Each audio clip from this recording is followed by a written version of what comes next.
Good evening friends. Bihar ऐसी पुस्तकालय में जो भी विद्यार्थी लोग पढ़ने आते हैं उन सबों को और उन सबों को भी जो हमको जानते हैं और हम पर विश्वास करते हैं, उन सबों के लिए ये वीडियो है। और आज हम लोग बात करेंगे कि एक बहुत ही अच्छा क्वालिटी होता है जिसको कहा जाता है पावर ऑफ इमेजिनेशन। इमेजिन करने की कैपेसिटी, ये कैपेसिटी हर व्यक्ति में होता है, लेकिन इस कैपेसिटी का इस्तेमाल बहुत कम लोग करते हैं। और इस कैपेसिटी का जो इस्तेमाल कर लेते हैं वो ज़्यादा वर्क कर पाते हैं और उस ज़्यादा वर्क के कारण वो ज़्यादा अचीव कर पाते हैं। और इमेजिनेशन एक आइडिया के फॉर्म में होता है, लेकिन उसका जब फिजिकल रूप आ जाता है सामने तब वो बहुत तेज़ी से काम करने लगता है। जैसे कि एक खुला मैदान है, वहाँ पर एक बड़े शॉपिंग मॉल को इमेजिन किसी ने मस्तिष्क में कर लिया और उसको वहाँ पर खड़ा हुआ देखता पाता है, तो फिर वो उसके लिए वर्क करना शुरू कर देता है, उसके लिए पैसा इकट्ठा करना शुरू कर देता है और वो काम कर लेता है। ठीक इसी तरीके से एक छोटा सा बच्चा होता है, उस बच्चा को कैसे आगे पढ़ाना लिखाना है, उस बच्चे के आ जाने के बाद उसके पढ़ाई लिखाई के लिए बहुत तेज़ी से उसका पेरेंट काम करने लगता है, माता पिता काम करने लगता है और उसके लिए अच्छा पैसा जमा कर देता है। तो इमेजिनेशन एक बहुत बड़ी चीज़ है। पहले इमेजिन करना होता है मस्तिष्क में, फिर उस इमेजिन्ड चीज़ के का फिजिकल फॉर्म को आपको अपने आँख के सामने लाना पड़ेगा और फिर उसके लिए वर्क करना पड़ेगा। जैसे अभी आप सब लोग विद्यार्थी हैं तो अभी आप लोग को एक नौकरी चाहिए। तो नौकरी प्राप्त करने के बाद आप क्या करिएगा? इनकम करिएगा। तो इनकम आपको कितना चाहिए? इनकम अगर 50,000 रुपया चाहिए पर मंथ, तो आपको उस कंपटीशन के लायक तैयारी करना होगा। तो आप ये सोचिए कि हमको हर महीना 50,000 रुपया मेरे बैंक अकाउंट में जुड़ता चला जाएगा, तो साल भर का कितना हो जाएगा, 5 साल में कितना हो जाएगा, 10 साल में कितना हो जाएगा। तो इस तरीके से अगर सोच के आप पढ़िएगा ना, तो आपका बहुत स्ट्रांग तरीके से पढ़ाई होगा। फिर आप सोचिएगा कि आपको उतना इनकम होने लगा तो आपका शादी कितना अच्छे लड़की से हो जाएगा और कितना अच्छे से आप अपने परिवार को चला सकते हैं। क्योंकि अभी से 5 साल बाद, 10 साल बाद इतना तय है कि सब आप में से सबों का शादी होगा और आप में सबों का बच्चा भी हो जाएगा।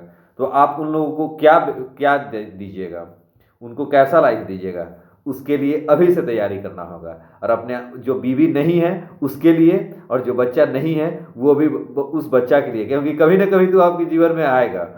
तो उस बीवी और उस बच्चे के लिए अभी से आप एकदम अटेंटिव होकर के काम करना शुरू कीजिए। और फिर देखिए कि कैसे कैसे एनर्जी नहीं आता है, कैसे सुबह में रजाई ठंडा आपको रोक देगा। जब अंदर से गर्मी आता है ना, तो रजाई का गर्मी कुछ मायने नहीं रखता। तो रजाई को लात मार करके आप सब लोग निकल के मगर तालाब में जॉगिंग करना शुरू कर दीजिएगा और फिर पढ़ाई करना शुरू कर दीजिएगा, मतलब एक्टिविटी में आ जाएगा। Because faith generates action and action generates results. तो फेथ कहाँ से? पहले इमेजिनेशन हुआ और इमेजिनेशन का जो फिजिकल फॉर्म जब आ गया कि अभी से 10 साल के बाद हमको एक बीवी रहेगा, 2 बच्चा रहेगा, उस बीवी और बच्चा को हमको कैसे पालना है, कैसे उन लोग को अच्छा से अच्छा लाइफ देना है, तो उसके लिए आपको बेटर इनकम चाहिए। उस बेटर इनकम के लिए बेटर अर्निंग चाहिए और बेटर अर्निंग के लिए बेटर जॉब चाहिए और बेटर जॉब के लिए बेटर प्रिपरेशन चाहिए। ज़्यादा मार्क्स लाना पड़ेगा, ज़्यादा अपना मेरिट का लेवल को ऊंचा करना पड़ेगा। तो इस रूप में देखिए, इमेजिन करना, सोचिए कि आपका बीवी और बच्चा है, अब आपको उसके लिए काम करना है। क्योंकि बीवी और बच्चा तो है ही। एक फिलॉसफी होता है बुद्धिज्म में, उसको कहा जाता है सर्वास्थिवादीन। सर्वास्थिवादीन का मतलब होता है कि हर घटना पहले से ही है, लेकिन उस पर केवल समय का एक परत लगा हुआ है। जैसे कि आदमी का जन्म होना है और उस व्यक्ति को मरना भी है, तो वो सारा कुछ तो है, ये घटना है, जो जन्म लिया उसको मरना भी है, वो सारा चीज़ है। तो उसी तरीके से हर इवेंट है। अभी आपका शादी तो होगा ही, बच्चा होगा ही, तो उसको बेहतर लाइफ देने के लिए आप अभी से इमेजिन कर लीजिए कि हम अपना बीवी और बच्चा को क्या देंगे। या लड़की हैं तो सोचिए कि हम अपने पति को किस तरीके से हम बेटर लाइफ दे सकते हैं, कैसे हम उनको ज़्यादा अच्छा तरीके से कर सकते हैं और अपने बच्चे को कैसे अच्छे तरीके से पाल सकते हैं। और ये नहीं है कि अगर आप महिला हैं तो आपका फाइनेंशियल आपके पति कमाएंगे तो बहुत अच्छा होगा। नहीं, आपको अपने हिसाब से वर्क करना है। आपको वर्क करना है, आपको फाइनेंशियली सेल्फ रिलायंट बनना है, ताकि आप अपने पेरेंट्स को, आप लड़की हैं तब भी आपके अपने पेरेंट्स को कहेंगे, लड़का लोग तो मौगा होता है, कुछ समय के बाद शादी उदी हो जाता है, बीवी के ही स्तुति गान में ज़्यादातर लोग लग जाता है। हम ज़्यादातर की ही बात कर रहे हैं, कुछ लोग एक आध वो रेयर पीस होंगे तो हम उनके आगे शीश नमन करते हैं, लेकिन जन साधारण का, तो इसलिए अब महिला है तो खास तौर से आपको पढ़ करके बहुत ज़्यादा कमाना है, ताकि आपके माता पिता को आप सपोर्ट कर सकें, ये बहुत ज़रूरी है। ठीक है, तो इस पावर ऑफ इमेजिनेशन का इस्तेमाल कीजिए। जिनको भी शादी नहीं हुआ है उनको भी बीवी है।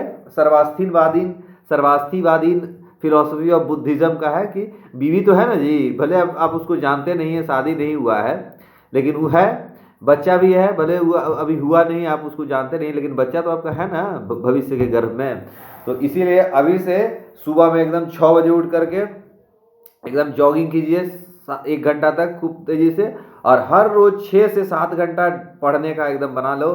और पढ़ने के लिए एक डेफिनेट प्लान बना लेना चाहिए कि हमको 1 महीना में इतना पढ़ना है, 3 महीना में, 4 महीना में, और पर डे का भी चैप्टर वाइज लिख लेना चाहिए एक सप्ताह का, कि इस सप्ताह में हमको ये पढ़ना है, और फिर उसको पढ़ते चले जाइए। ऐसे क्या होगा कि एक सेंस ऑफ एकम्प्लिशमेंट आएगा कि हम ये काम करते चले जा रहे हैं, तो धीरे धीरे सिलेबस आपका छोटा होता चला जाएगा, पढ़ते जाइएगा छोटा होता चला जाएगा। तो इसी तरीके से काम करना है, पहले इमेजिन करना है, फिर उसको प्लान करके उसको एक्शन में लाना है, क्योंकि एक्शन का ही रिजल्ट होगा। आप कितने भी विद्वान हैं, परीक्षा पढ़ना तो पड़ेगा, एग्जाम भी देना पड़ेगा, तब जाकर रिजल्ट होगा। लेकिन इन सब से पहले आपको फेथ होना चाहिए कि मैं इस परीक्षा को पास कर लूँगा, मैं प्रतिदिन 6 से 7 घंटा नियमित रूप से अध्ययन करूँगा, तो निश्चित रूप से मैं इस परीक्षा को पास कर जाऊंगा। ये फेथ आपको पहले से जनरेट करना पड़ेगा, तभी जाकर के उतना एक्शन होगा जिससे रिजल्ट होगा। नहीं तो पहले ही मरियल की तरह सोचेंगे कि हमरा से होता ही, तो नहीं होते तो नहीं होता ही। अगर if a thing can go wrong it will become wrong, समझे ना। इसीलिए रॉन्ग साइड को आप जानिए, फिर सोचिए कि नहीं, इस रॉन्ग वे ऑफ थिंकिंग को हटाना है। हम कर सकते हैं और हम कर लेंगे, यही थॉट रखना चाहिए। I can do and will do, I can do and will do, I can do will do. यही कैन डू, कर सकते हैं की मानसिकता रखिए, कर सकते हैं की मानसिकता रखिए, क्योंकि कर सकते हैं में आप किसी को डंका बजा के नहीं करेंगे, हम कर ही लेंगे। और कैन, यही तरीका है, जितना भी बड़ा से बड़ा आदमी काम करता है ना, तो उस शुरुआत के समय में वो अनिश्चितता की स्थिति में रहता है। इसलिए कैन डू, हम इस काम को कर सकते हैं, हम इस काम को कर सकते हैं। और इसी तरीके से मस्तिष्क आगे बढ़ता है। जब कैन डू की मेंटेलिटी होती है तो मस्तिष्क फॉरवर्ड डायरेक्शन में जाता है, और फॉरवर्ड डायरेक्शन में ही जब जाते हैं ना, तो हम एक्शन करते हैं और एक्शन का रिजल्ट मिलता है। तो हमेशा कर सकते हैं और हम अंततः इसको कर लेंगे, यही सोचना है। इस सोचने को भी, सोचना भी एक हार्ड वर्क होता है, जिसमें आदमी समय नहीं लगाता है, बुद्धि नहीं लगाता है, कुछ भी सोच लेता है। ऐसे नहीं, जो सोचोगे उसी का रिजल्ट आएगा। तो हम कर सकते हैं और अंततः हम कर लेंगे, यही सोच रखना है।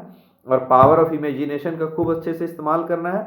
और पावर ऑफ इमेजिनेशन सबके पास होता है, बस उसको यूज़ करना है। Every day you need to use it, because the thing which you use it grows. जैसे मसल का इस्तेमाल होता है तो मसल ग्रो कर जाता है, उसी तरीके से पावर ऑफ इमेजिनेशन बहुत ज़रूरी है, क्योंकि इमेजिनेशन रखने से ही आप फ्यूचर को देख सकते हैं, फ्यूचर के डेंजर को भी देख सकते हैं, फ्यूचर के अपॉर्चुनिटी को भी देख सकते हैं। तो मस्तिष्क का उपयोग यही है कि जो डेंजर है उसको मिनिमाइज करना है और अपॉर्चुनिटीज़ को ऑप्टिमाइज करना है।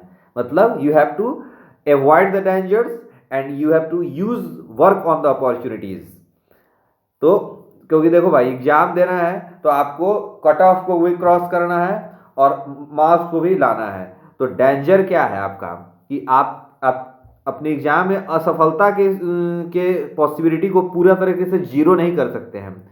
तब तक जीरो नहीं कर सकते हैं जब तक आप परीक्षा को पास नहीं कर जाएं, क्योंकि वो असफलता का जो डेंजर है ना, वो आपको हमेशा याद दिलाएगा कि आपको काम करते रहना है, आपको मेहनत करते रहना है। आपका कितना भी अच्छा तैयारी हो गया है, you have to work, you have to study more, you have to learn more, you have to achieve more. और इसी तरीके से काम होता है। तो डेंजर को भी देखना है, डेंजर आपको रिमाइंड करेगा कि नहीं, लगे रहो भाई, कितना भी अच्छा तैयारी हो गया, हो सकता है 1 मार्क्स ही अगर आपको ज़्यादा आ गया तो आप टॉप कर जाओगे और आपको बहुत अच्छा नौकरी मिल जाएगा।